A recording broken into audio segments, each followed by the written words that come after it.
Ethan loved Maya more than anything. To him, she wasn't just a girl.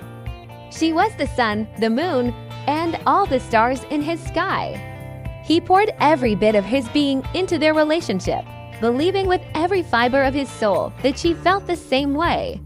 He was convinced their love was a once-in-a-lifetime connection, a bond so strong it could weather any storm.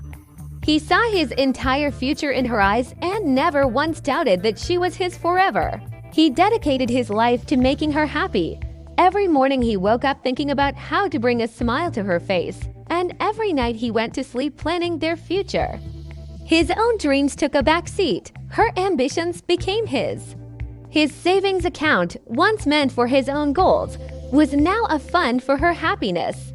He'd work extra hours, not for himself, but to buy her that dress she'd been eyeing or to fund that class she wanted to take. He gave her his time, his energy, his future, and even the pieces of himself he didn't know he was losing along the way. He thought that by giving her everything, he was building a foundation for their love, brick by loving brick.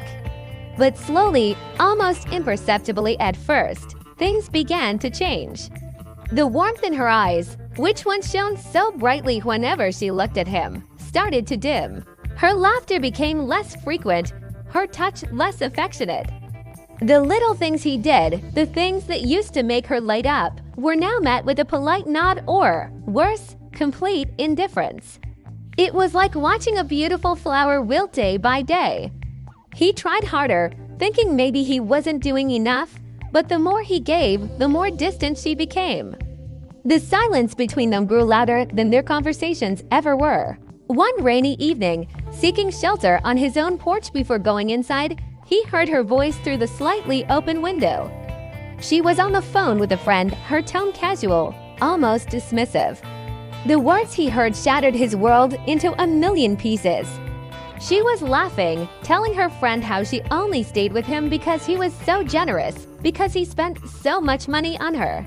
She called his love convenient. In that moment, the beautiful love story he had been living in his head was revealed for what it truly was, a transaction.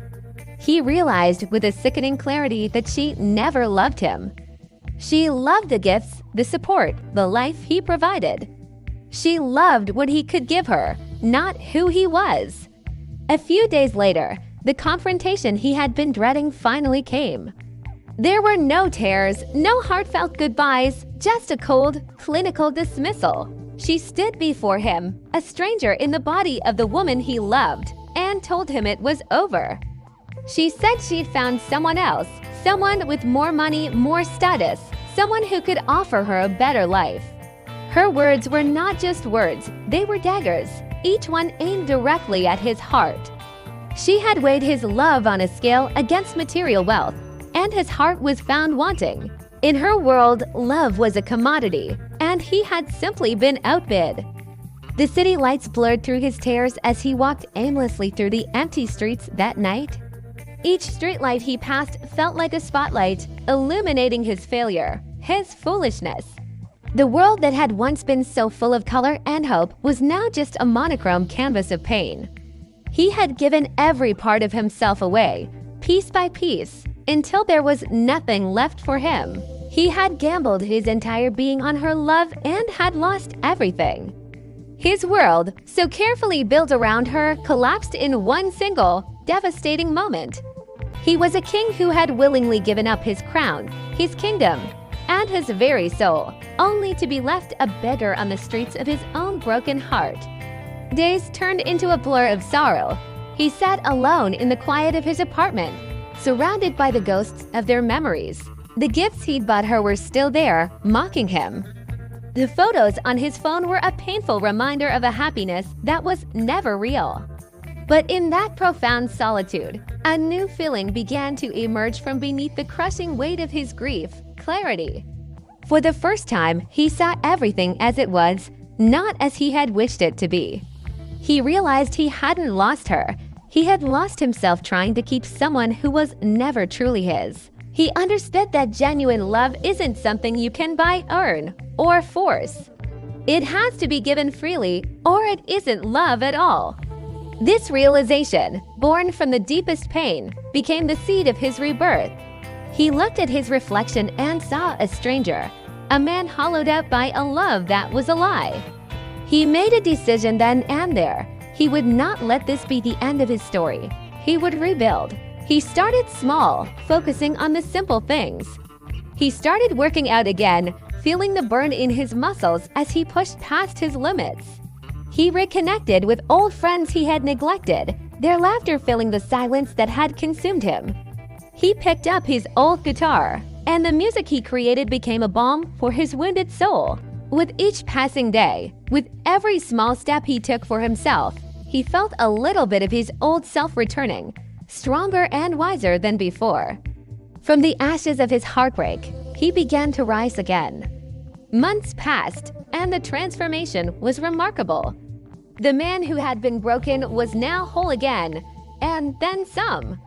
He landed a new job, one that challenged and excited him, one that recognized his true worth. With success came a newfound confidence. He walked taller, smiled more freely, and his eyes held a light that was all his own. He discovered hobbies he never knew he had and built friendships that were genuine and reciprocal. He found a joy that wasn't dependent on anyone else's approval. He learned that true, lasting happiness doesn't come from another person, it radiates from within. He was happier than he had ever been, not because he had found someone new, but because he had finally found himself. One sunny afternoon, he walked through a park, a gentle smile on his face. He felt no anger, no resentment, no sadness towards Maya. All he felt was a quiet sense of peace and perhaps a strange sense of gratitude. She had broken his heart, yes, but in doing so, she had set him free. Free from a love that was an illusion, and free to discover the most important love of all, the love for oneself. He had learned the hardest, but most valuable lesson of his life. Sometimes, losing someone you thought was your everything is the only way to find your true self. Sometimes, the most devastating goodbyes are the ones that save you. And sometimes, you have to let go of the world to find yourself, and in finding yourself, you gain the whole universe. Remember to love yourself first, because that is the one love that will never let you down. Thanks for watching.